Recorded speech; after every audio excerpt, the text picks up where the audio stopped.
सूत जी महाराज कहते हैं, हाँ ऋषि, प्रयागराज के पास एक नगर में एक ब्राह्मण है।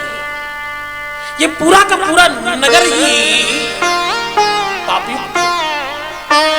इस स्थान की दुर्दशा और इस स्थान का अपना प्रताप है कि यहां जो पैदा होता वो दुष्टात्मा हो जाता है। इस नगर में एक देवराज नाम का ब्राह्मण रहता है। कौन रहता है? देवराज नाम का एक ब्राह्मण रहता है।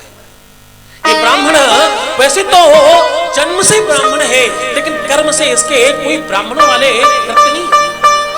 ये ना तो संध्या करता है, ना तो ये अभिषेक करता है, ना तो ये पूजन करता है, ना तो ये दान करता है, और ना तो यज्ञ में इसकी कोई अभिरुचि है।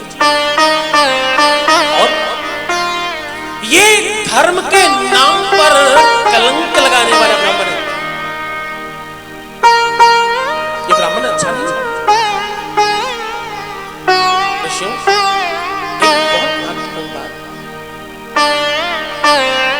इस देवराज का जन्म जहां हुआ, इसकी मां परम भक्त है। इसकी जो मां है वो परम भक्त है, वो भक्ति में सर्वश्रेष्ठ मानी जाती है। वो बहुत भक्त है और वो सदैव महादेव का नीम के वृक्ष के नीचे रख करके शिवलिंग अभिषेक करती है, खूब पूजन करती, और जो भी उससे बन पड़ता वो दान भी करती। लेकिन जिस दिन वो दान करती, उसी दिन देवराज चोरी करता, उसी दिन वो कोई अपराध करके वापस आता, और उसी दिन वो कोई कुकृत्य करता, कोई नीच कृत्य करता, उसी दिन। तो एक तरफ जहां पुण्य होता, वहां वो पाप से उसको ढक देता, वो समाप्त कर देता। क्योंकि पुण्य और पाप में, पुण्य के लिए आपको बड़ा बल लगाना पड़ता है। कथा में मैं आपको बार बार कहूं, ध्यान से सुनना, ध्यान से सुनना, उसके बावजूद गुब्बारा भी इधर से उधर गया तो आगे ऐसा लगता है गुब्बारा नहीं, कोई रॉकेट निकल गया।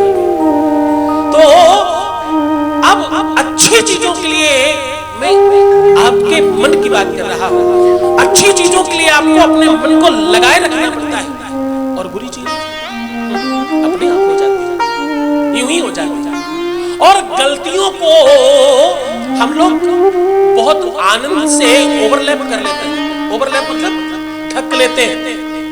हम कहते हैं ये तो ऐसे ही हो गया, और कभी कभी तो हम कहते हैं न जाने कैसे हो गया, ऐसे ही हो गया, न जाने कैसे हो गया, और पता ही नहीं कैसे हो गया, हमें नहीं पता। और अच्छा काम 10 रुपए के भी अगर लड्डू पेड़े लेकर प्रसाद चढ़ाया जाए तो सबको तोड़ तोड़ कर 500 लोगों को बांटना है, सबको खिलाना है, सबको बताना है क्या प्रसाद चढ़ाया। मैं धर्म बहुत करती हूँ। मैं बिना भगवान को अगरबत्ती लगाए पानी भी नहीं पीती। अच्छा, तुम्हारी अगरबत्ती लगाने से भगवान खुश तो जरूर होते होंगे, इसमें कोई संदेह नहीं।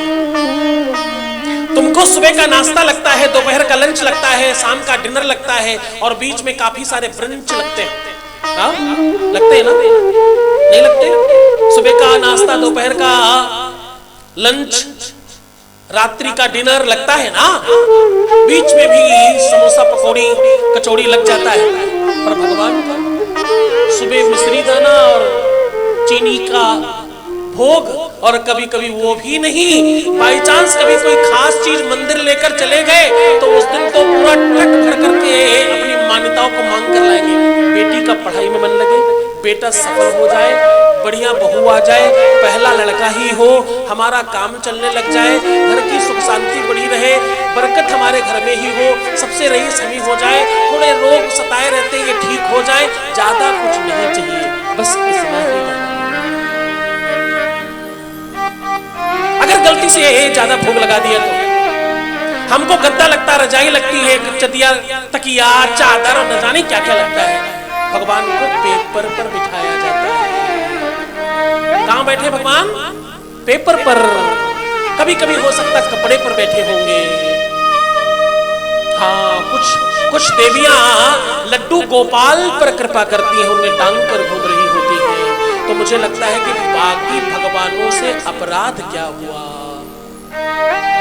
उनकी गलती क्या है, वो कौन कोर्ट में जाकर के केस करे और कैसे जीत कर आए, वो कैसे अपनी बात कहे कि लड्डू गोपाल को रंग बिरंगे कपड़े और तुम थोड़ा बहुत मक्खन और तमाम चीजें देने लग गए, बाकी भगवानों का अपराध क्या है, वो तुम्हारे घर क्यों आ गए और अपने आप चलकर भी नहीं आए, खरीद कर तुम ही लाए थे, फिर भी बेचारे तड़प रहे हैं कि कभी मुझे भी तो देखो।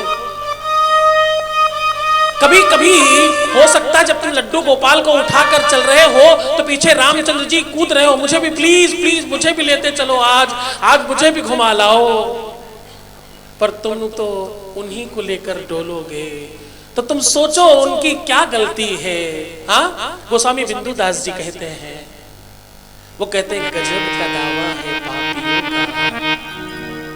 क्या क्या कहते हैं? वो कहते हैं गजब का दावा है पापियों का, अजीब ढंग से मचल रहे हैं, ढंग भी बड़ा अजीब है। हाँ, उन्हीं से लड़ते हैं और झगड़ते, उन्हीं से सौदेबाजी भी है करते। सौदेबाजी कौन सी? ये वाला काम हो जाए 500 रुपए का। हाँ? अच्छा, घूस भी चुपचाप नहीं देनी है। जिस दिन लड्डू 500 रुपए वाले जाएंगे उस दिन घंटा बड़ा वाला बजाया जाएगा, तगड़ा तड़ाम, देखो मैं आया 500 का लड्डू लाया। हाँ, तो गजब का दावा है पापियों का, अजीब ढंग से मचल रहे हैं, उन्हीं से लड़ते हैं और झगड़ते, उन्हीं से सौदेबाजी भी है करते, त्रैलोक के जिनसे पल रहे हैं, पूरा त्रैलोक का पालनहार जो है, जो स्वयं लक्ष्मी का पति है, उसको कहते 500 रुपए का प्रसाद चढ़ाएंगे। हाँ, क्या करेंगे? 500 रुपए का प्रसाद चढ़ाकर कृपा करेंगे, दया करेंगे, करुणा करेंगे उनके ऊपर। ये सही है क्या? और जब प्रसाद चढ़ाने जाते हैं तो